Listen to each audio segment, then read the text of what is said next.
A warm welcome to MadeToGrow's podcast, where you get to meet exciting people with stories and mindsets that can inspire everyone, no matter where you are in your life.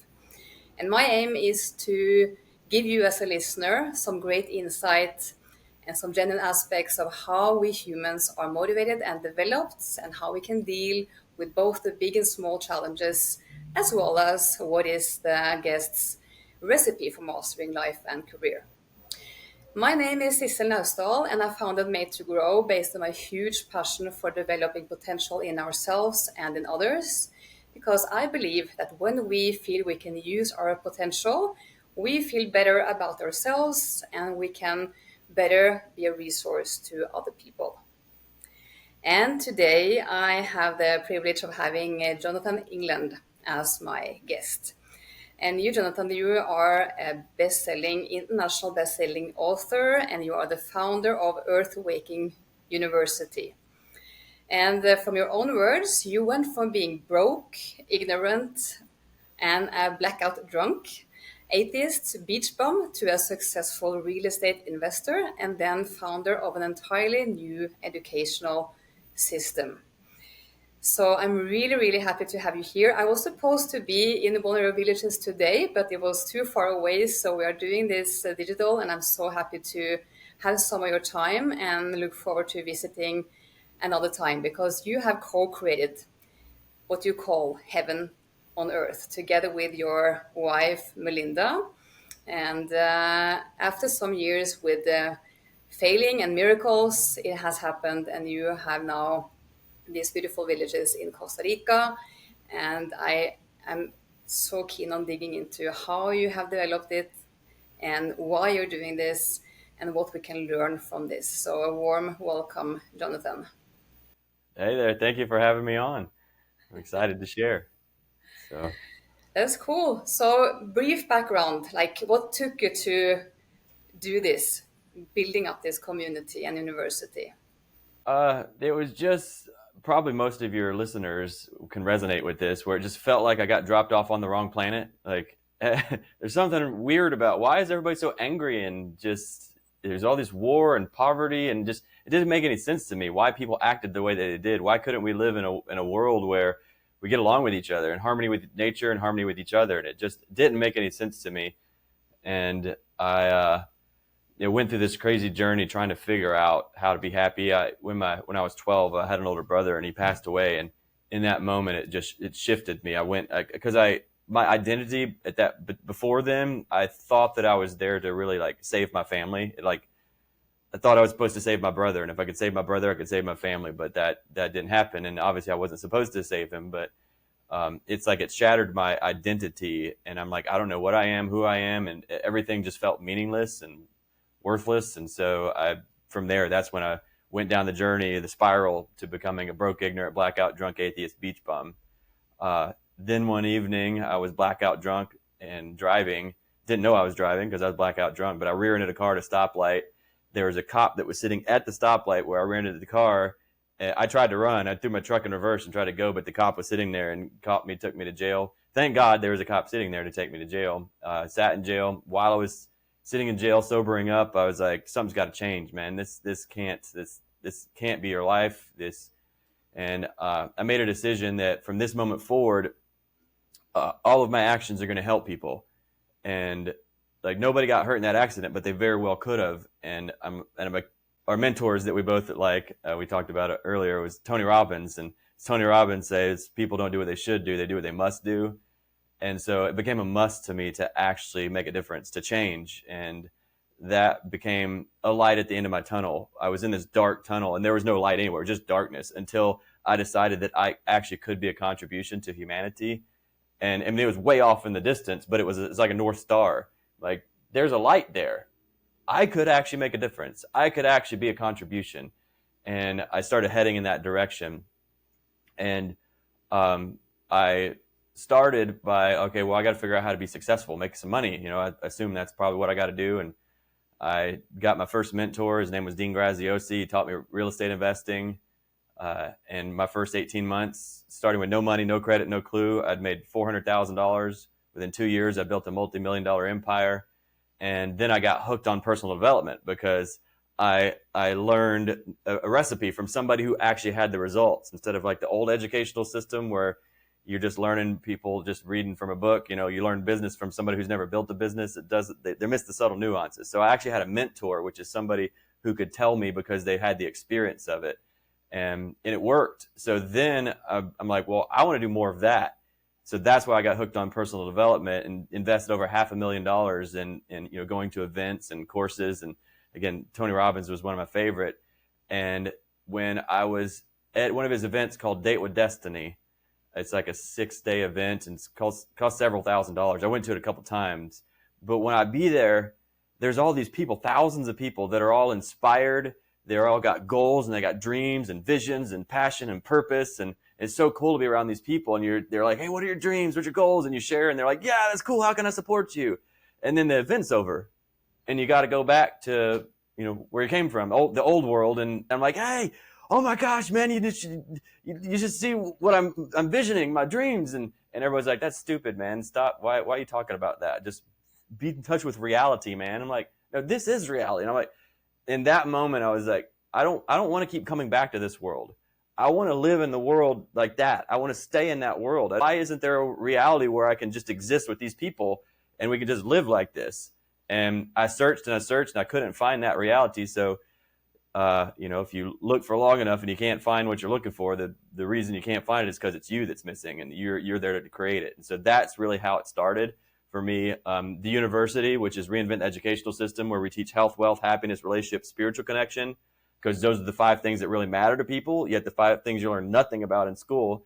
So that aspect, but then also getting to stay around people that are committed to living a life of purpose and fulfillment and harmony with nature and harmony with each other. So that was the purpose of the villages. So those two went hand in hand. The university is like the core, the heart of the village, and then the village is like at the heart of the new earth. So there you go. It's so cool. So yeah, I think I love the part about when you constantly come back to the things you don't want to have in your life anymore. You are the missing piece. You are the one who have to create it, so you can have the life, you can have the environment around you, because it is so difficult to change if the environment is the same. And that's, I guess, the most important reason why people are trapped into the life they are not happy with. So it's really great that you managed to move from that and make the transition and start to build this. But okay, so I know that your story is about how you managed to build yourself from nothing, basically, and be a real estate investor and build up your money and resources, which I understand fuels the journey you have been on in Earthwaking Village. So please share a bit about how you managed to build this and what it is, so people also understand what this is about, actually. Yeah, so you've read my book, If I Die Before I Wake, but most of your listeners probably haven't. And it shares about this journey through these 5 levels of consciousness, or 5 states of conscious orientation. So I actually just shared with everyone, as I was telling my story, that was level 1, which was called disoriented, where you don't know where you're going. You're like a pinball getting bounced around, a victim of circumstances. I'm doing the best that I can, but I got dealt a crappy hand kind of mentality. And then level 2 is called goal oriented. So that's where I moved into whenever I set the goals. I'm like, I just need to be successful.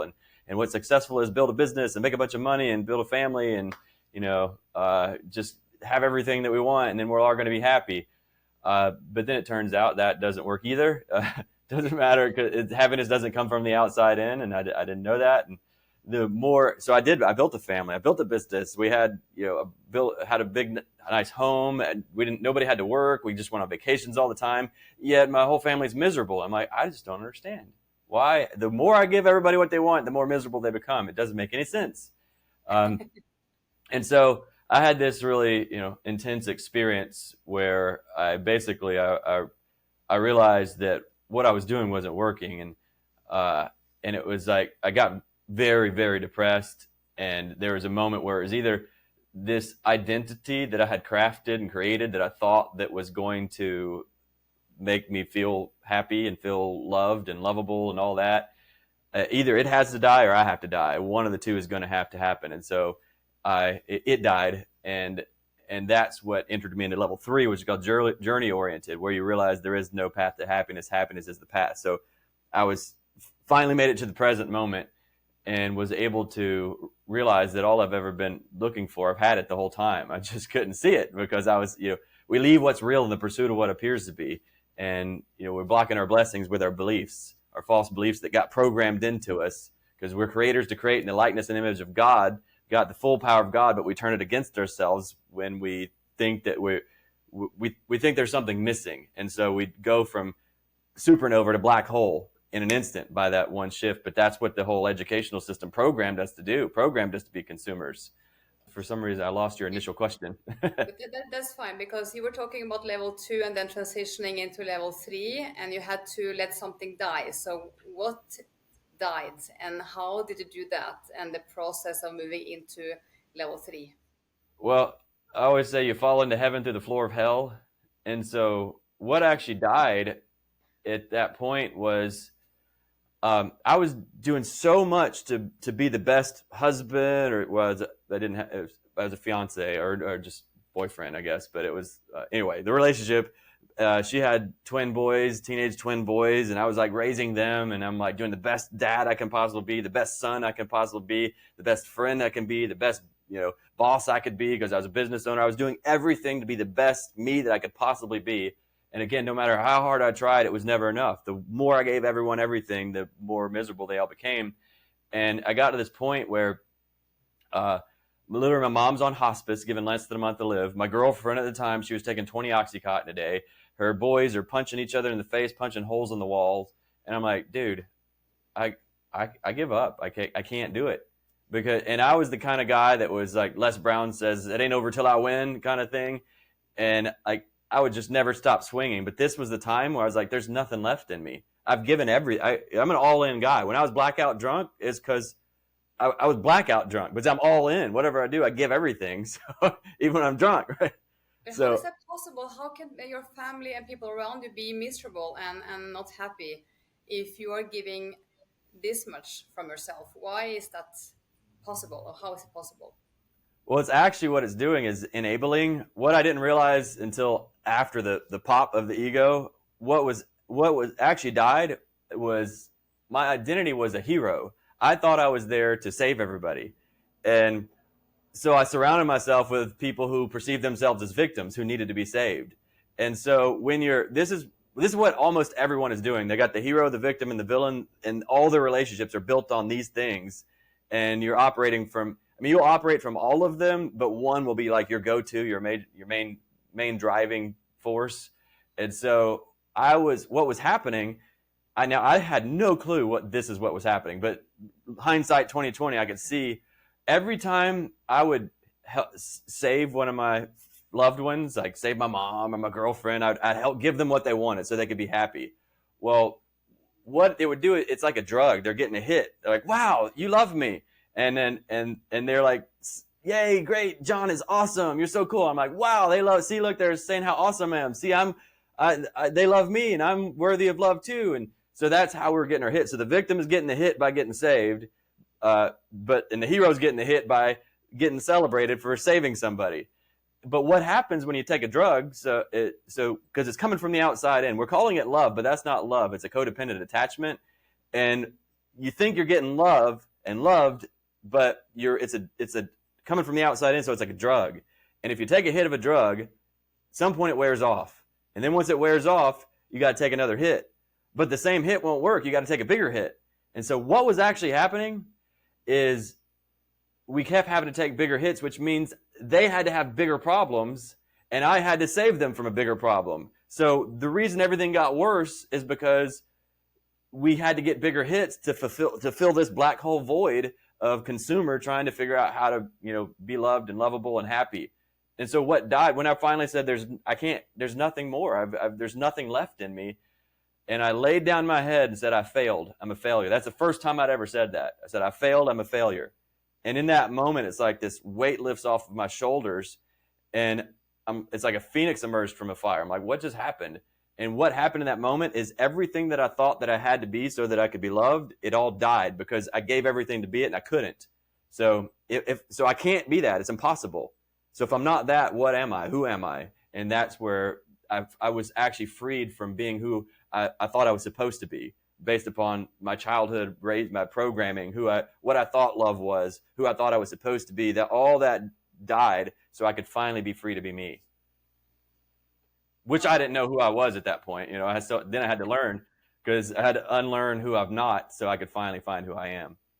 But now I know you have found more of yourself. So now you're into your purpose. And how did you find that? So from dying as a hero, like leaving that role behind, you moved into something bigger than yourself, I guess, because you come from the egoistic perspective, the savior, to being part of something greater, I guess. So how did you Yes. transition, and what is that why about?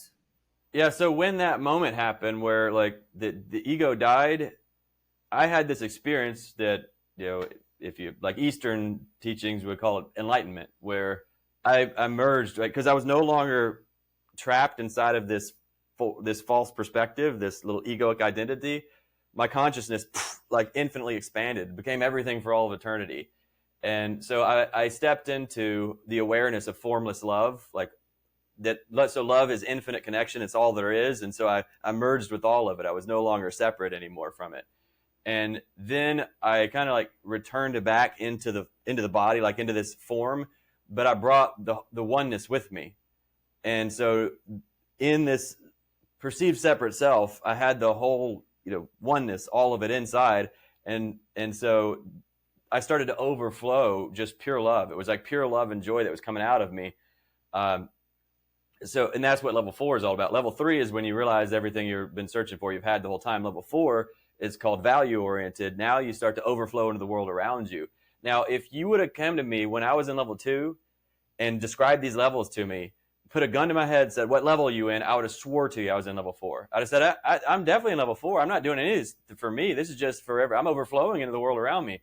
But what I was really doing is I didn't think I was doing it for me, because I didn't think that I was worthy to have a family and have love unless I did all these things. So I was doing the things for the people so that I could be worthy.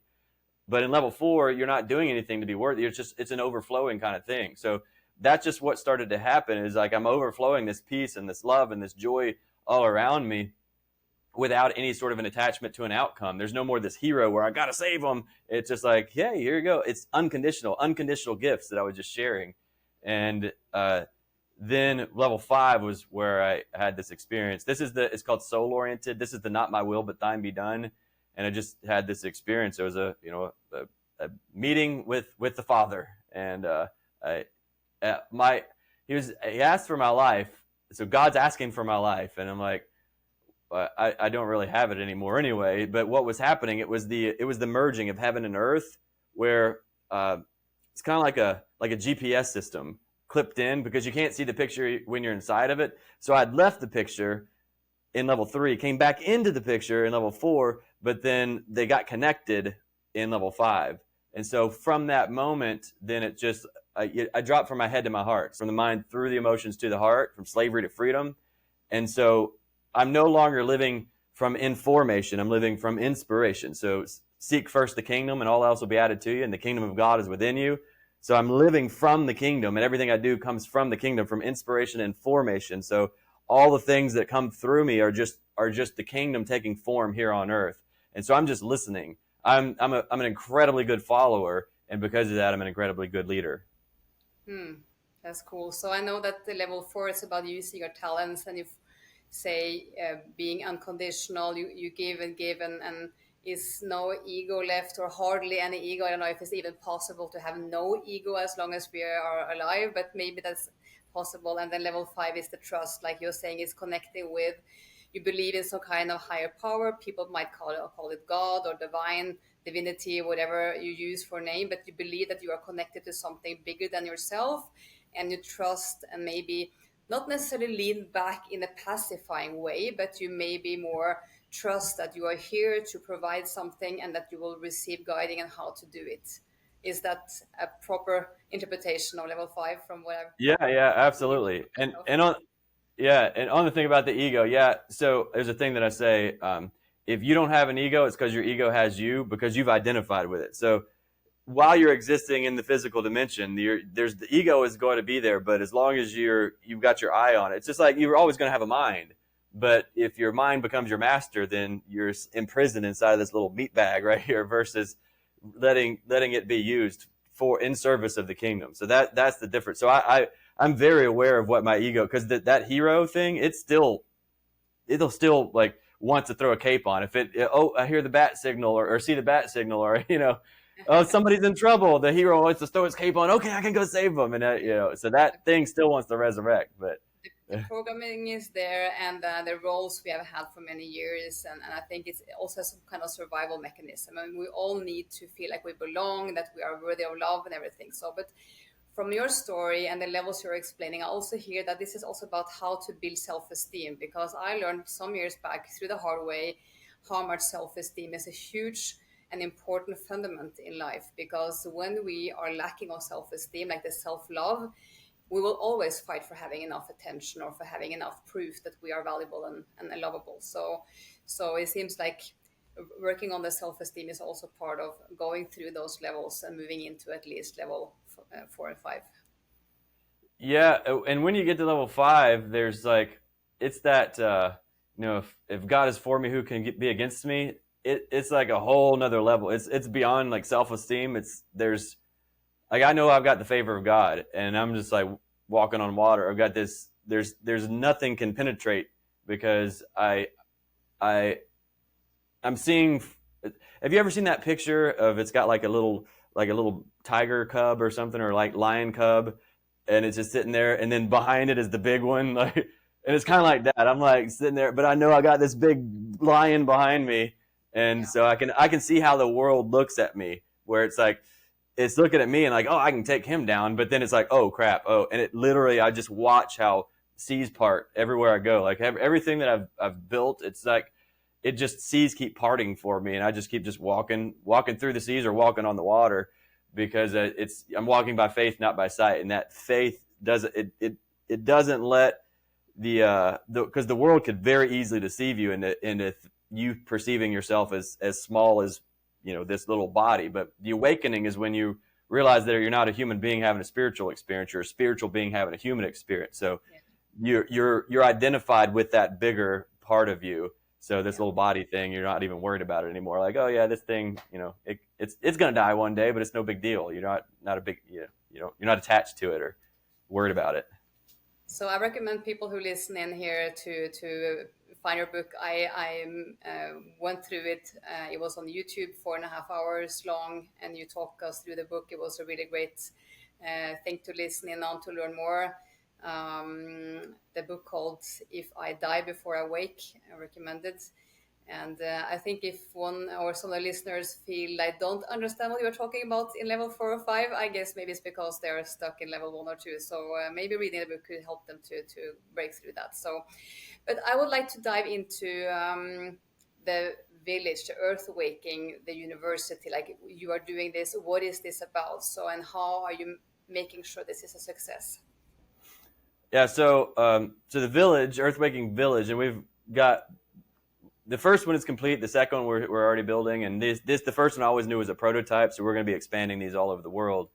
But it's about sovereignty, because the world it's splitting right now. There's heaven on earth and hell on earth that are being birthed right now, and you got to decide. And if you choose not to decide, you've made a choice, because if you keep conforming to the collective, then you're going to receive what they're going to receive, which is they're living in the victim mindset. So they're going to receive that reality, because we're so powerful. If we think we're not. So we can just create a full slave system for ourselves and think that somebody else did it for us. But that's where the majority is heading right now.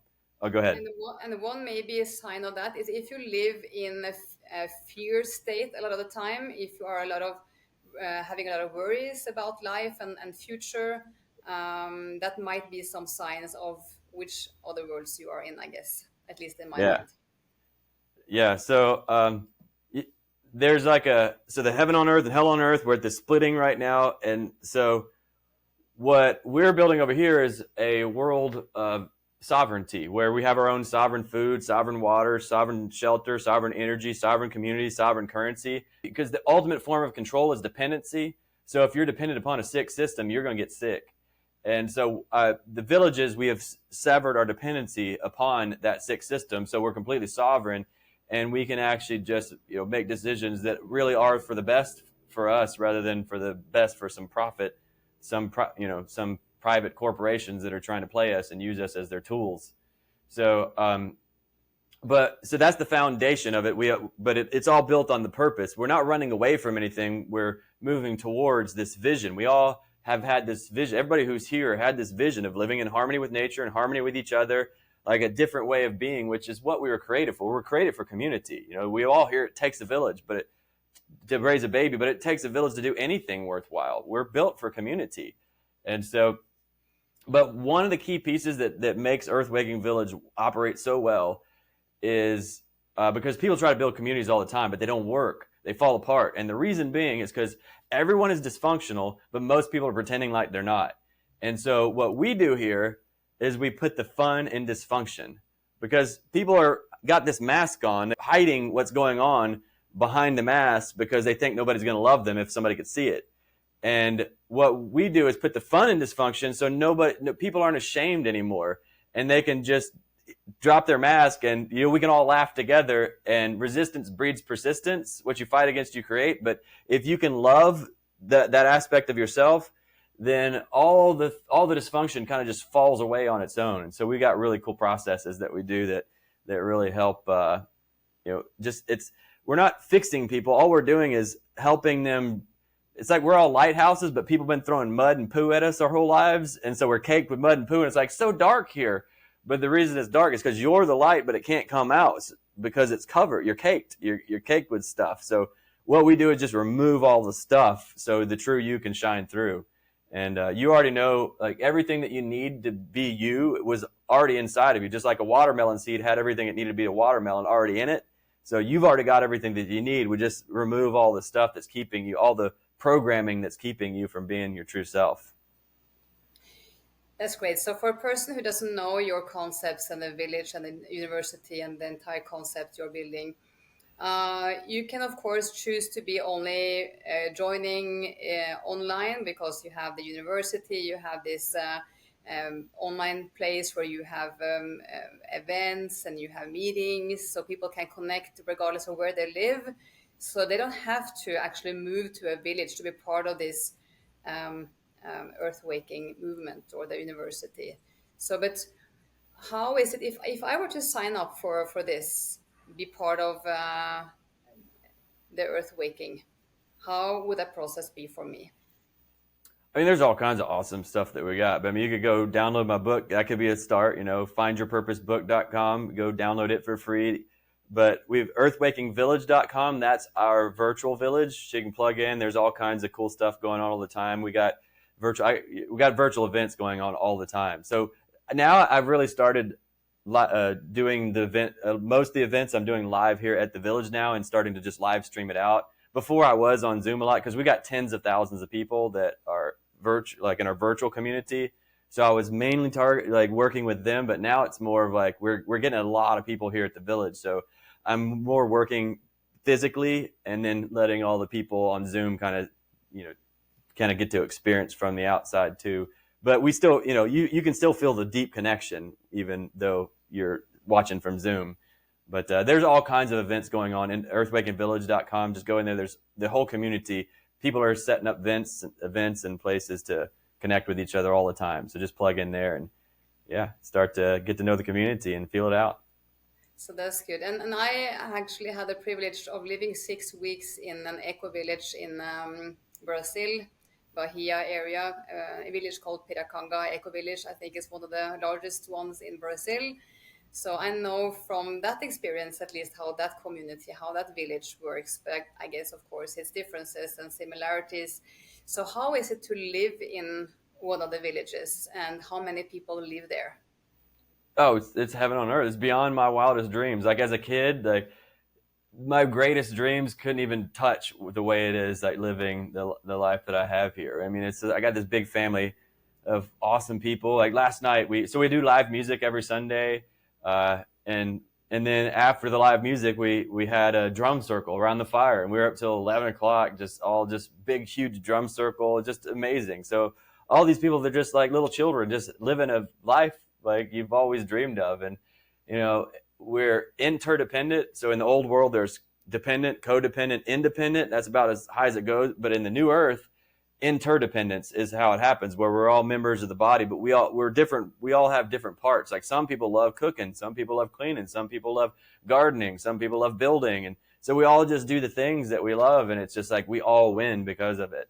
So it's yeah, it's like actually having the family that everybody always wished that they had. There, like I always wished that I had, but there wasn't there. But and it's like I live in a giant outdoor mansion, so it's like because there's all these living rooms everywhere, and we're all just hanging out, So it's really really cool.